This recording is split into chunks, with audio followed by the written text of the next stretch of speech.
Halo guys, berjumpa dengan saya di sini di dunia horor. Di episode pertama kali ini, saya akan membacakan sebuah cerita horor dari akun Twitter @desiprayoko1 yang berjudul Pocong. Kejadian ini bermula pada tahun 2009 silam dan sempat menggegerkan wilayah Surabaya Selatan. Bagaimanakah kengerian dan kehororan cerita kali ini? Langsung saja kita menuju ke ceritanya. Kejadian ini dialami oleh teman sekolahku yang wilayah rumahnya tidak jauh dari rumahku. Jadi kita satu kampung, hanya beda RW dan RT. Waktu itu kita sedang liburan panjang sekolah karena kenaikan kelas, dan saat itu kita akan naik kelas 9.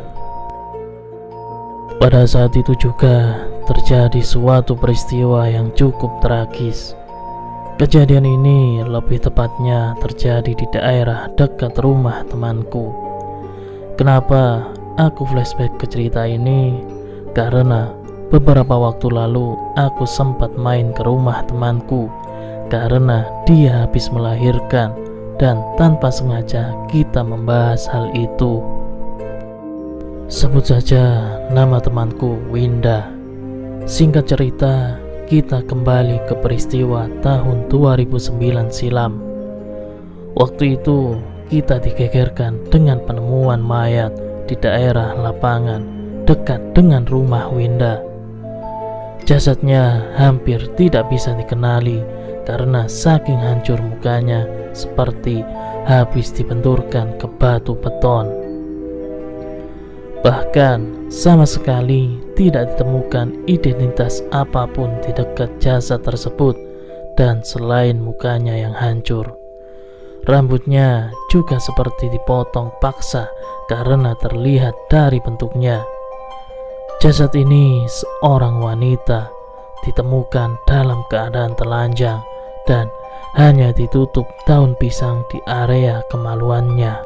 Saat itu karena kita masih kecil, kita pun disuruh menjauh dari area penemuan jasad tersebut. Sedangkan kita melihat warga yang lain pada ramai memadati area penemuan jasad ini. Di waktu yang bersamaan juga ada berita hilangnya seorang gadis kelas 2 SMA. Gadis ini adalah tetangganya Winda, sehingga banyak spekulasi bahwa jasad tersebut bisa jadi gadis yang hilang itu. Tapi warga tidak mau mengambil kesimpulan terlalu cepat sebelum mendapat kepastian dari pihak polisi dan tim forensik.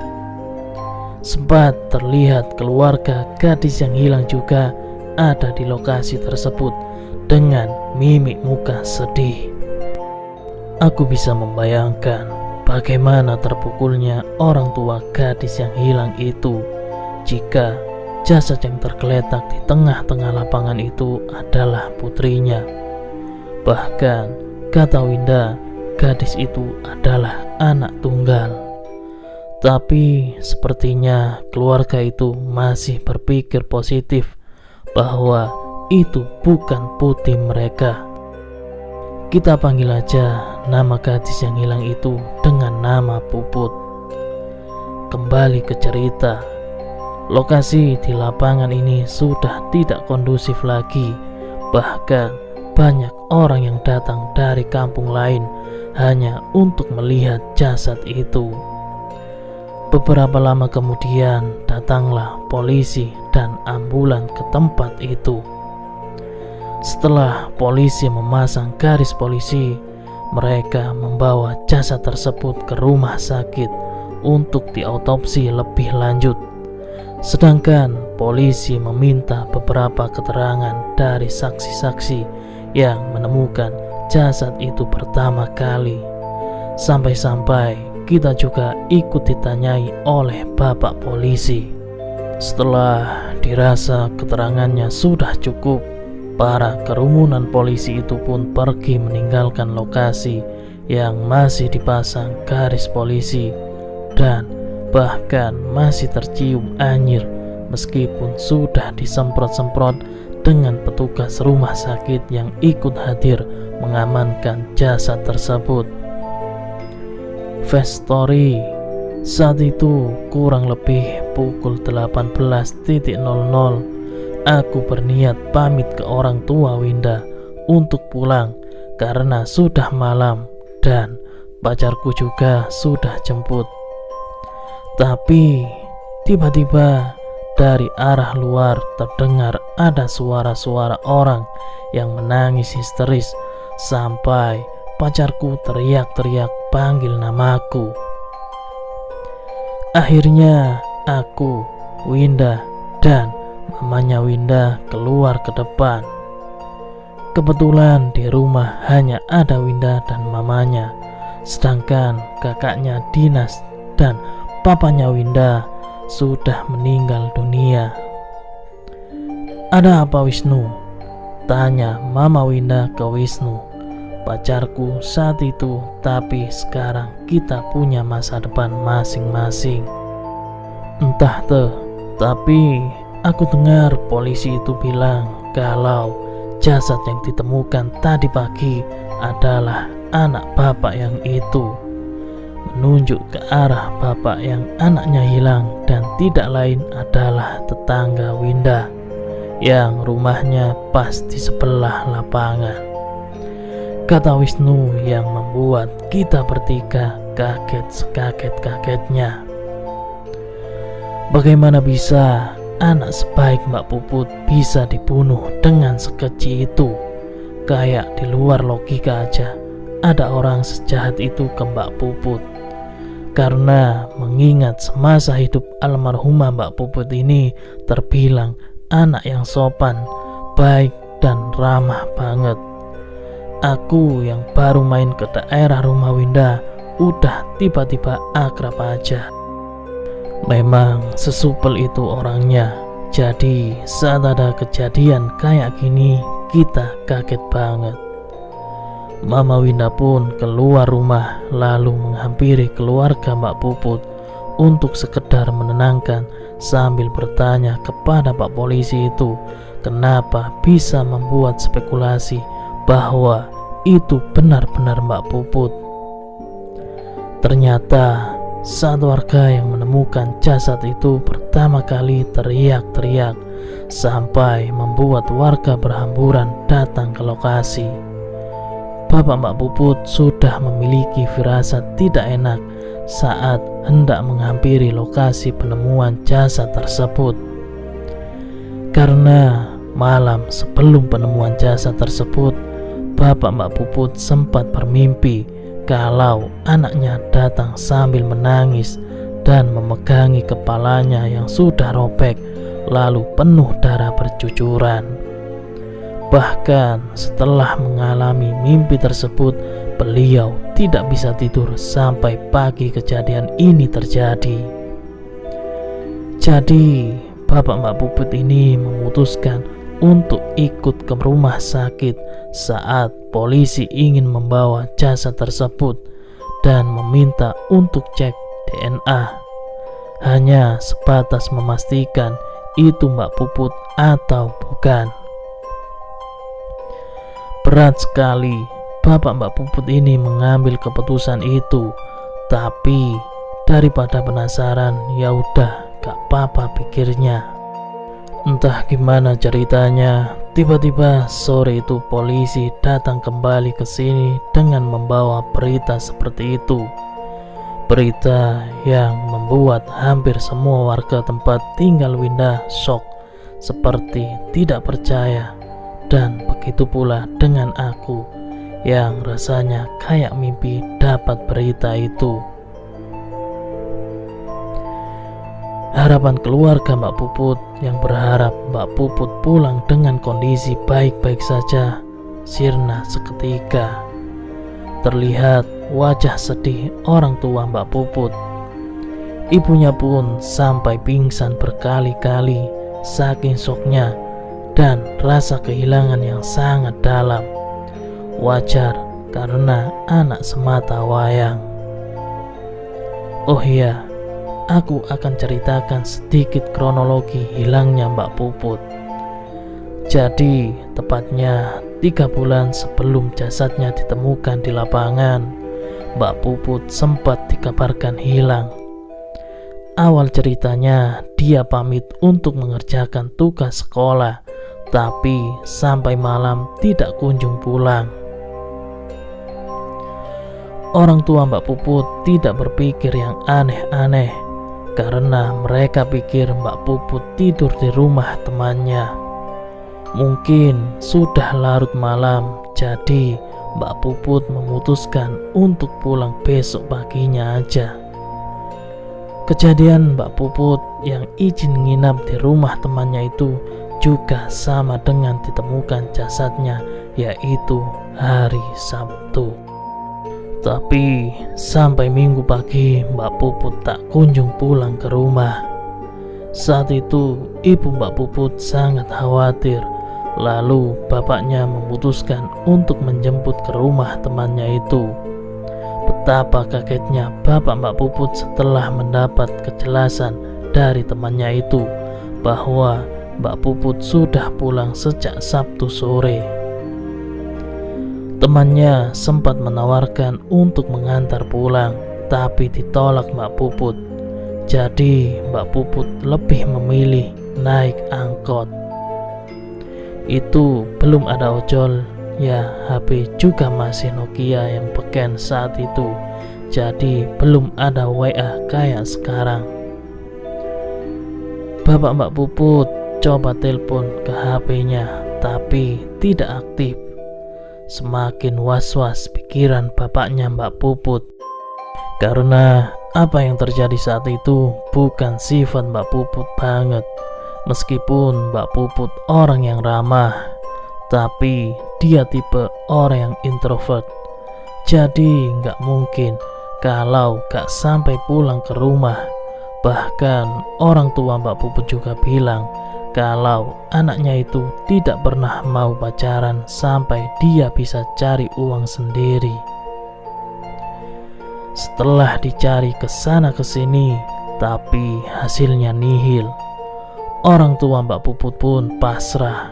Beliau hanya menyebarkan selebaran tentang hilangnya Mbak Puput, sampai mereka dibuat terkejut dengan penemuan jasad Mbak Puput di lapangan saat itu. Aku pun terbawa suasana dan ikut menangis dengan yang lain. Kembali ke cerita awal. Setelah orang tua Mbak Puput diberitahu hal tersebut oleh polisi, mereka pergi ke rumah sakit dengan mobil polisi demi memastikan bahwa benar-benar itu jenazah Mbak Puput. Mungkin bisa dipastikan melalui ciri-ciri khusus yang hanya diketahui oleh orang tuanya saja. Sampai-sampai aku gak jadi pulang. Aku sampai pinjam HP Winda untuk telepon bapakku bahwa aku tidur di rumah Winda malam itu. Karena aku saat SMP selain sekolah tidak dibolehkan bawa HP. Aku hubungi Wisnu juga pakai HP Winda. Niatnya minta antar pulang, malah kita nongkrong di sana. Kita menunggu cukup lama. Aku lihat saat itu di jam sudah pukul 19.30 waktu Indonesia Barat. Tak lama HP Mama Winda berdering. Ternyata itu telepon dari ibu Mbak Puput bahwa memastikan itu benar-benar anaknya. Karena jasad itu persis dengan Mbak Puput yang punya tai lalat di ketiak kanan dan telinga kanan. Selain itu, ada satu anting yang nyangkut di rambut jasad tersebut dan dimasukkan ke dalam plastik sama pihak forensik. Saat dipastikan sama orang tuanya, mereka sangat yakin bahwa anting Mbak Puput, karena ada ukiran kecil nama Mbak Puput di bagian pengait antingnya yang dipesan khusus untuknya. Kiat sekampung syok yang benar-benar syok. Dengan nada terisak-terisak, ibu Mbak Puput meminta tolong kepada warga untuk menyiapkan kuburan karena Mbak Puput akan dimakamkan malam itu juga. Mengingat jenazahnya sudah hampir hancur bagian wajahnya, jadi tidak mungkin harus menunggu besok pagi. Kasihan anaknya. Warga pun saling berbondong-bondong menyiapkan segala keperluan yang dibutuhkan. Jenazahnya sudah dimandikan dan disolatkan di rumah sakit. Jadi sampai di rumah tinggal dimakamkan saja. Dirasa semua sudah tersedia. Warga hanya tinggal menunggu jenazah Mbak Puput di depan kuburan setempat. Selang setengah jam kita semua menunggu. Terdengar suara ambulan dari jauh, dan tak lama semakin mendekat sampai di depan pintu kuburan ini. Terlihat dari belakang pintu ambulan dibuka, lalu warga membantu menurunkan keranda untuk menuju ke liang kubur yang sudah disiapkan untuk Mbak Puput. Karena Mbak Puput ini masih merawan, belum pernah menikah, jadi ritual pemakamannya agak sedikit berbeda. Orang Jawa pasti paham. Terlihat di dalam liang lahat ada bapak Mbak Puput dan dua sanak keluarganya yang bagian memasukkan ke dalam liang lahat. Jenazah pun diturunkan ke dalam liang lahat. Ketika jenazah sudah di dalam liang lahat, dua orang naik ke atas dan hanya tinggal bapak Mbak Puput yang di bawah untuk mengazankan jenazah Mbak Puput terakhir kalinya. Setelah azan, bapak Mbak Puput ini terlihat sedikit membungkuk dan mengelus-ngelus kepala Mbak Puput. Lalu entah aku gak kelihatan lagi karena terhalang sama punggungnya.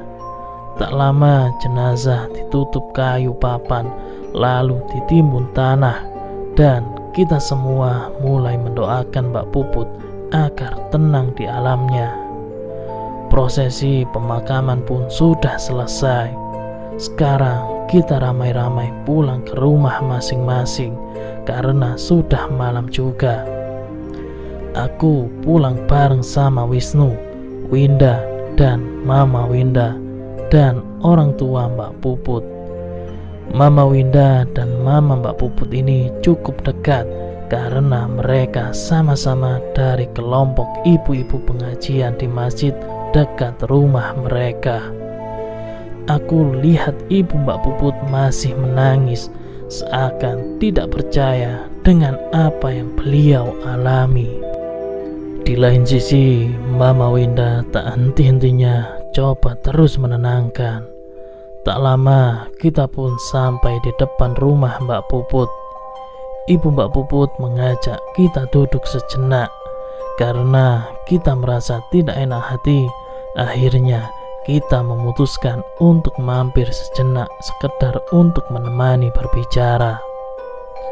Meski suasana di sebelah rumah Mbak Puput ini sudah tidak nyaman lagi.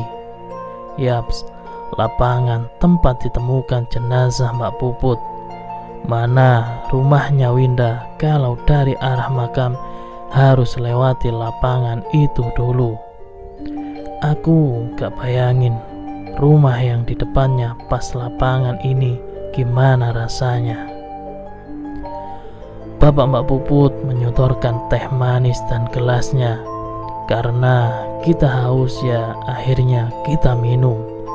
Lalu ibu Mbak Puput membuka obrolan dengan Mama Winda, di mana ibunya menjelaskan bahwa saat jenazahnya diautopsi, ternyata kondisi jasad Mbak Puput ini sudah hamil 1 bulan dan kemaluannya robek. Jelas kita semua kaget setelah dengar pernyataan itu. Tapi karena janinnya tidak berkembang dan masih segumpal darah, akhirnya pihak rumah sakit sudah mengkiret sebelum akhirnya jenazahnya dimandikan. Seketika kita saat itu juga ikut menangis betapa kasihannya kondisi Mbak Puput sebelum dibunuh. Jam pun semakin malam. Kita memutuskan untuk pamit pulang ke rumah Winda.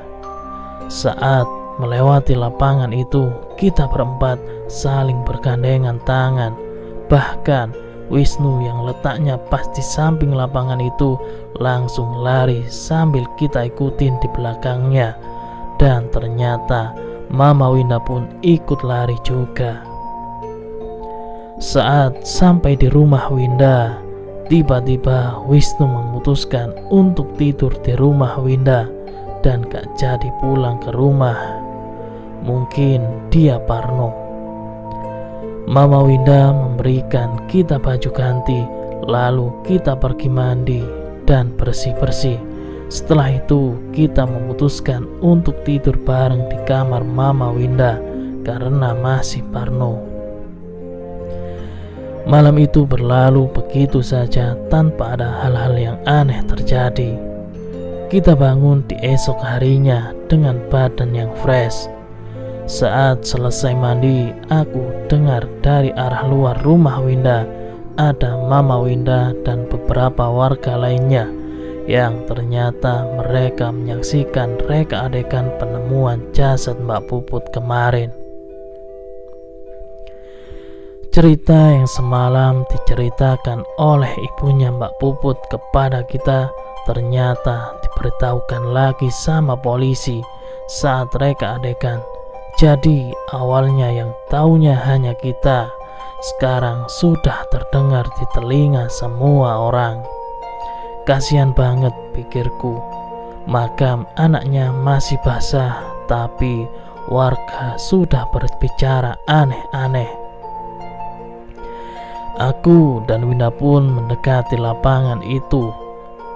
Aku lihat jelas dari kejauhan nampak wajah bapak Mbak Puput yang marah saat para polisi memeragakan penemuan jasad itu.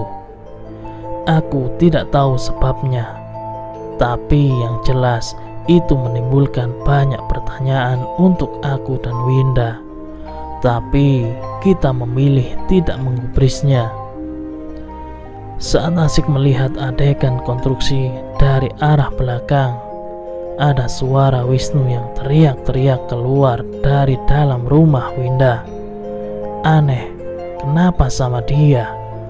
Padahal saat sebelum aku dan Winda tinggal keluar, kita ngelihat Wisnu itu masih tidur dan pulas banget. Tapi tiba-tiba teriak-teriak gak jelas mencurigakan.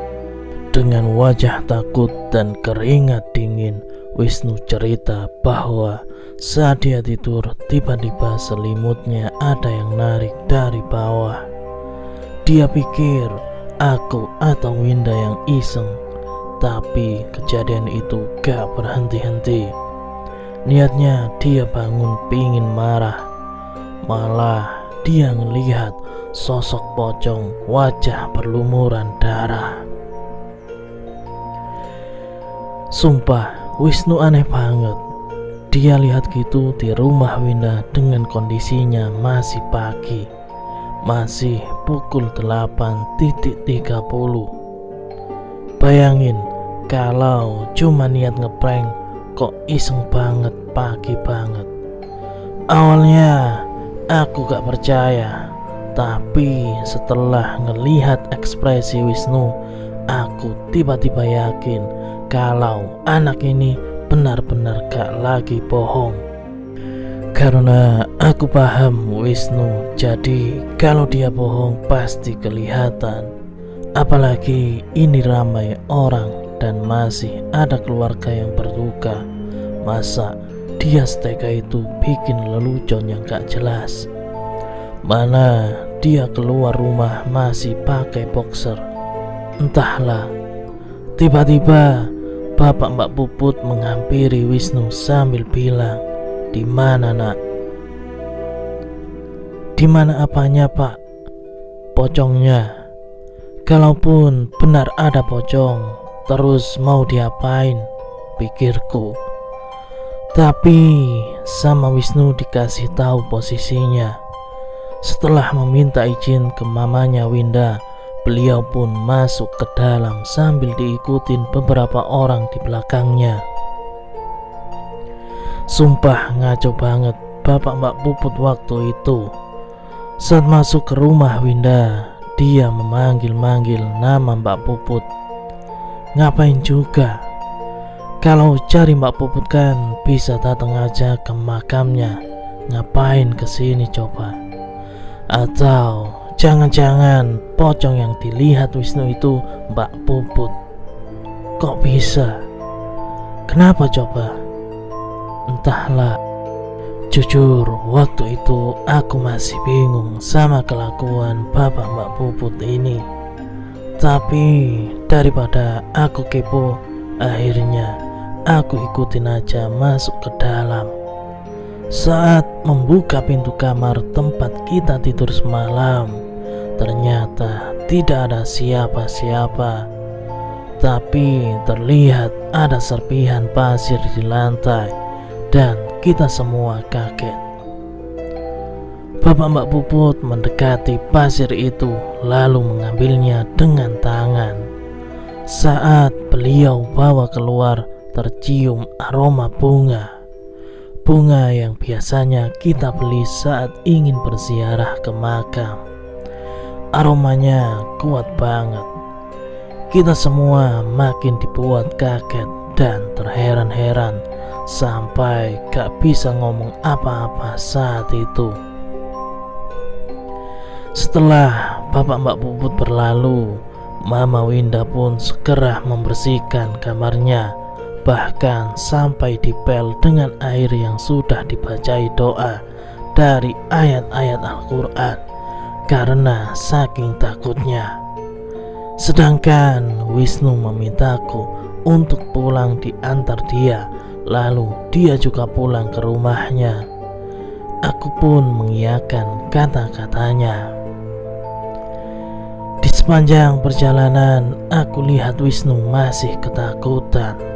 Lalu coba aku tenangkan dan akhirnya dia tenang. Kita pun sampai di rumahku, lalu dia pamit pulang sedangkan aku masuk ke dalam rumah. Setelah pulang dari rumah Winda telepon aku, lalu dia cerita kalau acara reka adegannya sudah selesai. Kata Winda, malam ini adalah pengajian pertama di rumah Mbak Puput. Sepertinya warga pada takut mau hadir di pengajian itu, mengingat rumah Mbak Puput harus melewati lapangan dulu. Tapi garisnya, kata Winda, sudah dilepas dan lokasinya sudah disterilkan. Aku pun bilang ke Winda untuk berhati-hati aja, mengingat gelagat bapak Mbak Puput yang aneh itu. Tapi gak tahu lagi, namanya juga spekulasi anak SMP. Tak lama telepon dari Winda pun berakhir dan aku lihat ada satu pesan dari Wisnu yang katanya besok pagi dia mau jemput aku untuk pergi ke sekolah bareng. Katanya kasihan kalau aku jalan. Aku pun mengiyakan lalu istirahat lagi di kasur. Seingatku sih kalau gak di sofa. Lupa soalnya udah lama juga. Pokok seingatku setelah SMS-an sama Wisnu aku tidur. Hari tiba-tiba berganti malam. Saat itu aku ingat jam 19. Winda telepon aku sambil nangis-nangis. Jadi posisi dia itu sendiri di rumah karena mamanya ikut pengajian. Katanya dia di telepon itu Dia bilang saat dia lagi asik-asik nonton TV, tiba-tiba ada bau bunga kamboja, itu super kenceng banget. Terus lampunya tiba-tiba mati dan dia gak tahu harus ngapain karena ternyata HP-nya mama ditinggal di rumah. Di lain sisi aku pingin ketawa, tapi di lain sisi aku kasihan karena aku tahu Winda itu tipe orang yang super penakut banget. Terus aku bilang aja sama dia, kamu keluar dari rumah, samperin mamamu, lari gak usah lihat kanan kiri sambil baca doa. Terus dia ngikutin saranku. Kata dia ada yang aneh. Saat dia buka pintu rumah, ternyata hanya rumahnya aja yang lampunya mati. Rumah tetangga nyala semua. Padahal daerah Winda ini tipe yang kalau satu rumah lampunya mati, pasti semua juga mati lampunya. Aku jelas banget dengar dia kayak buka pintu pagarnya sambil tergesa-gesa dan setengah hampir nangis. Aku juga dengar dia panggil-panggil mamanya, tapi percuma kan, mamanya jauh dari posisinya. Dari telepon aku coba tenangin dia, tapi kayaknya dia gak dengerin aku. Mungkin saking takutnya. Tak lama kayaknya pagar rumahnya udah buka. Terus kedengaran banget dia lari. Jadi di telepon itu kayak ada suara angin. Tiba-tiba Winda bilang ampun, ampun. Dan suara angin yang awalnya kayak kenceng banget, tiba-tiba jadi normal aja, kayak suara angin pada umumnya. Terus di lain sisi kayak ada orang ketawa, dan itu suaranya aneh, ketawanya kayak ketawani Miska. Itu jelas banget. Winda berkali-kali aku dengar cuma bilang ampun ampun doang. Aku khawatir sebenarnya sama dia, tapi aku mau ke rumahnya juga. Aku gak bisa naik motor, jadi aku cuma bisa teriakin dia lewat telepon. Sampai aku ditanyai mamaku kenapa kok teriak-teriak. Setelah aku cerita ke mamaku, malah mamaku juga ikut khawatir sama kondisi Winda, karena dia gak tahu apa yang terjadi. Sampai tiba-tiba dari dalam telepon kedengaran Winda teriak nama mamanya sambil nangis, dan itu kenceng banget. Sampai aku, mamaku, dan nenek yang dengar suara Winda dari telepon kaget banget. Sumpah, rasanya aku pingin banget ke rumah Winda saat itu juga. Aku ajak Wisnu, tapi Wisnu udah kapok, gak mau lagi. Gak taunya enak-enak aku SMS-an sama Wisnu, telepon Winda dimatiin. Mau telepon balik gak ada pulsa. Jadi saat itu juga aku langsung SMS-an Winda, tapi gak ada balasan apa-apa. Seingatku dulu kita daftar paketan SMS, ntar dapat SMS gratis banyak gitu. Mau jalan aja ke rumah Winda, tapi pasti capek banget, karena meskipun lokasinya satu wilayah dan hanya beda RW, tapi jaraknya masih lumayan jauh. Mama, besok pagi aku harus ke sekolah untuk daftar ulang, dan udah janji juga sama Wisnu. Sumpah, aku bingung banget malam itu. Tanpa berpikir panjang, aku coba SMS mamanya Winda aja.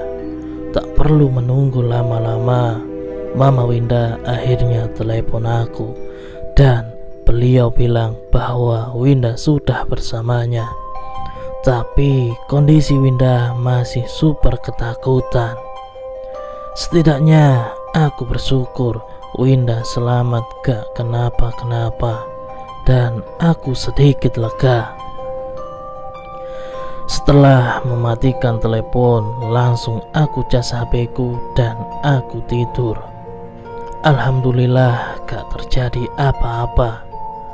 Pagi pun datang, aku mandi lalu bersiap-siap karena Wisnu sudah SMS kalau dia mau datang. Tak lama setelah aku pakai sepatu, Wisnu udah di depan pintu, pamitan sama mama dan kita pergi ke sekolah. Aku ingat banget kebiasaanku waktu SMP. Kalau udah datang ke sekolah sambil nunggu Wisnu parkir motor, aku jajan pentol di depan gerbang. Tukang pentol ini selalu jualan meski sekolah tutup, karena kan masih ada orang yang berolahraga di stadion. Mungkin butuh nyemil, pikirnya si tukang abang waktu aku tanya. Meskipun aktivitas belajar mengajar gak ada kan, masih ada proses pendaftaran mahasiswa baru, jadi ya masih rame. Enak-enak ngobrol sama abang pentol, si Winda dari belakang ngagetin aku. Ternyata dia juga mau daftar ulang hari itu, dan aku lihat dari jauh Wisnu mulai nyamperin aku. Kita pun memutuskan masuk ke dalam sekolah dan duduk di pendopo. Lagi asik nyokot mentol, Winda cerita kalau semalam dia disamperin sama almarhumah Mbak Puput yang udah jadi pocong. Perutnya buncit dan dari jidat ngerembes darah deres banget. Langsung aku sama Wisnu kepo sama lanjutan cerita dia. Tiba-tiba Wisnu tanya, mukanya hancur Kak Win. Winda cuma geleng-geleng, dan Winda juga nambahin kalau pocong itu wajahnya ya wajah Mbak Puput. Senyum lalu ketawa nakutin super kenceng, dan bahkan Winda sampai pagi itu gak bisa lupain wajahnya. Bahkan saking takutnya, kata Winda, dia mandi pintunya gak ditutup dan mamanya nungguin di depan pas. Terus Winda bilang juga ada yang aneh karena setelah ketawa Mbak Puput ini bilang, "Uculno tali pocongku," yang mana artinya lepasin tali pocongku. Namanya Winda ya teriaklah. Orang dia itu anak super penakut.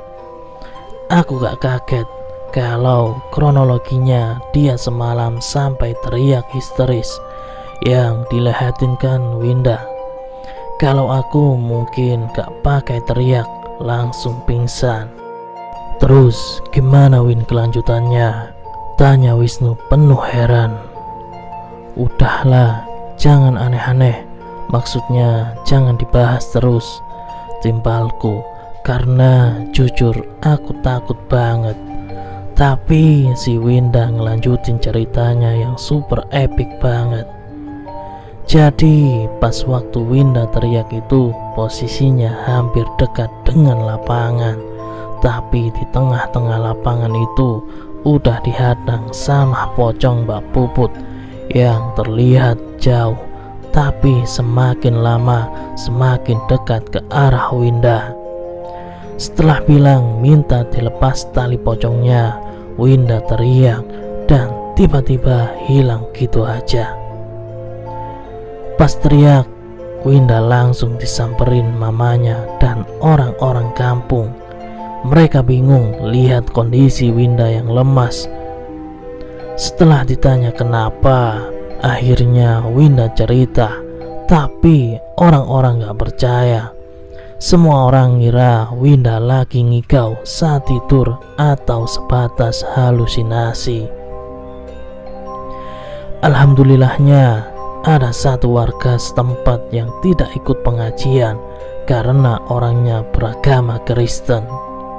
Mengiyakan cerita Winda karena dia juga lihat kejadian itu.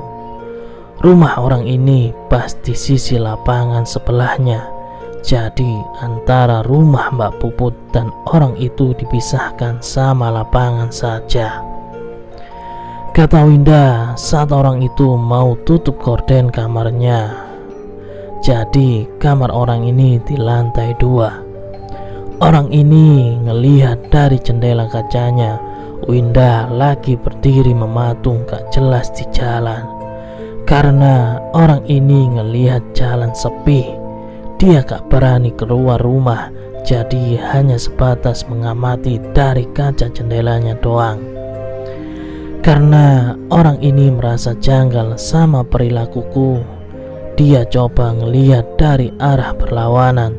Ternyata dia lihat pocong yang jalannya gak lompat tapi terbang ke arah Winda. Karena orang ini khawatir sama Winda, jadi dia ambil salib lalu mendoakan Winda dari jauh sambil berharap ada orang datang. Sama kayak apa yang diceritain Winda. Saat pocong ini dekat sama Winda, dia kayak ngomong, cuma orang ini gak dengar. Tahu-tahu dia ngelihat Winda teriak dan ngeteprok di tanah. Lalu pocong itu ngilang. Saat itu juga dia berani keluar rumah disusul dengan orang-orang menghampiri Winda. Karena sudah ada 2 orang yang ceritanya sama, akhirnya warga pun percaya dengan apa yang dibilang Winda.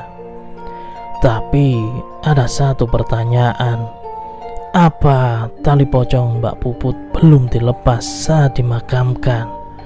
Karena mengingat yang terakhir saat ada di dalam liang lahat cuma bapaknya Mbak Puput saja. Jadi warga mulai curiga. Warga menghampiri rumah Mbak Puput untuk mencari ayahnya, meminta penjelasan mengenai apa yang telah terjadi. Kata Winda awalnya tidak mengaku, tapi setelah warga terus mendesak, akhirnya beliau mengaku bahwa beliau sengaja tidak melepas tali pocong Mbak Puput agar segera terkuak siapa pembunuhnya. Sontak semua warga kaget sama penjelasan ayah Mbak Puput. Kebetulan di situ juga ada salah satu ustadz. Beliau menegur ayah Mbak Puput dan menyarankan agar makamnya segera dibongkar kembali dan dilepas tali pocongnya. Tapi ayah Mbak Puput bersikeras tidak akan melepas tali pocongnya sampai ketemu pelakunya. Lagi-lagi Pak Ustadz berusaha menasehati pelan-pelan, dan setelah melewati perdebatan, ayah Mbak Puput bersedia dengan usulan saran dari Pak Ustadz, tapi dilakukan keesokan harinya saja. Akhirnya semua warga pulang ke rumah masing-masing, termasuk Winda dan mamanya. Ternyata teror itu masih ada, kata Winda, tapi cirinya ini sudah subuh hari. Jadi musola di daerah rumah Winda itu letaknya di sebelah rumah Mbak Puput. Pas subuh-subuh itu tetangga yang rumahnya depan rumah Winda mau sholat berjamaah. Ceritanya Winda, si ibu-ibu ini mau berangkat rame-rame. Ibu-ibu yang jumlahnya 5 orang ini rumahnya deretan rumah Winda. Jadi tepatnya dari arah masuk yang sisi pos satpam yang bukan dari arah kuburan. Otomatis kalau mau ke musola harus melewati lapangan dan rumah Mbak Puput. Pas rame-rame jalan, mereka berniat menghampiri satu ibu-ibu lagi yang rumahnya pas depan lapangan itu.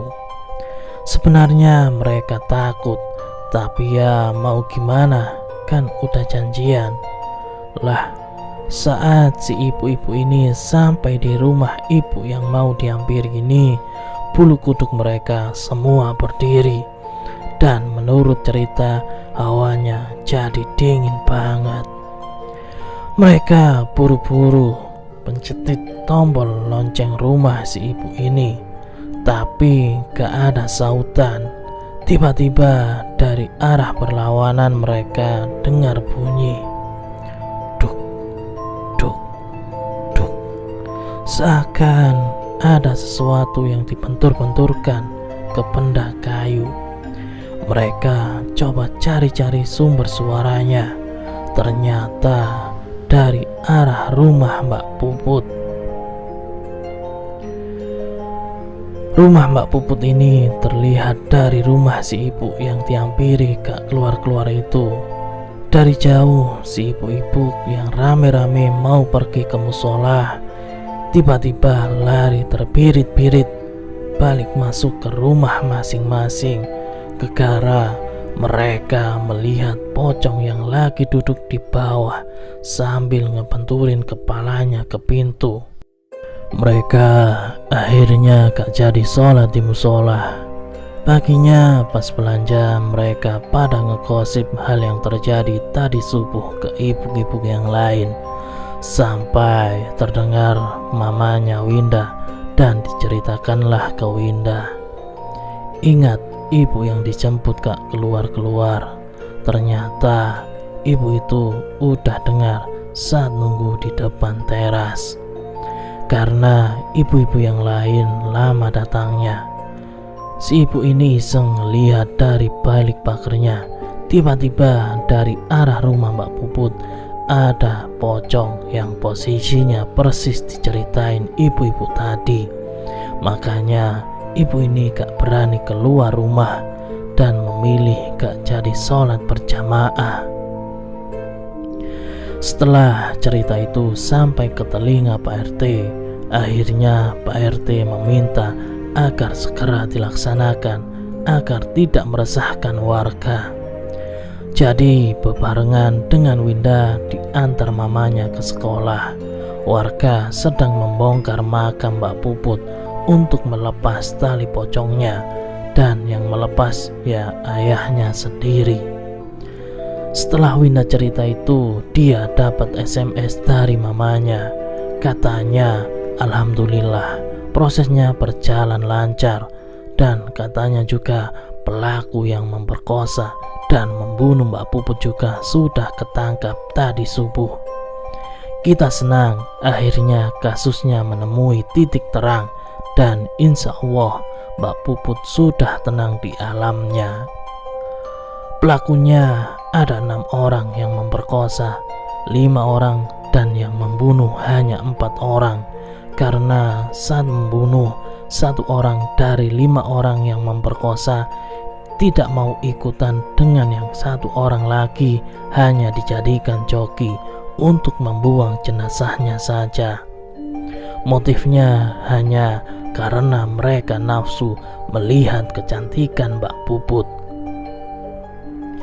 Sebelum dibunuh, Mbak Puput juga sempat disiksa berbulan dan diperkosa berkali-kali sama 5 orang kecil tak punya otak itu. Tapi syukurlah mereka berenam sudah mendapat ganjarannya. Orang tua Mbak Puput sekarang sudah sepuh, lalu sempat mengangkat anak saudaranya yang seusianya dengan Mbak Puput setelah 100 harinya. Sekarang kita gak tahu kabarnya karena beliau sudah pindah keluar pulau dan rumahnya diberikan secara sukarela. Sekarang menjadi balai desa yang digunakan warga daerah rumah Winda. Sedangkan lapangannya sekarang udah terang karena hilangnya sudah hilang dan dibangun jadi lapangan basket dan parkir mobil. Sejak kejadian itu, warga sudah terlihat tenang karena sudah tidak ada teror lagi. Saat hari-hari tertentu, keluarga Mbak Puput datang untuk berziarah dan mendoakan agar dilapangkan kuburnya. Dari cerita ini, aku ingin mengajak kalian untuk lebih waspada karena tingkat pelecehan semakin tinggi. Semoga kita semua selalu dalam lindungan Allah dan terhindar dari segala macam bahaya. Jangan lengah dan selalu mawas diri, khususnya perempuan. Al-Fatihah dan terima kasih banyak. Semoga suka dengan kisah kali ini.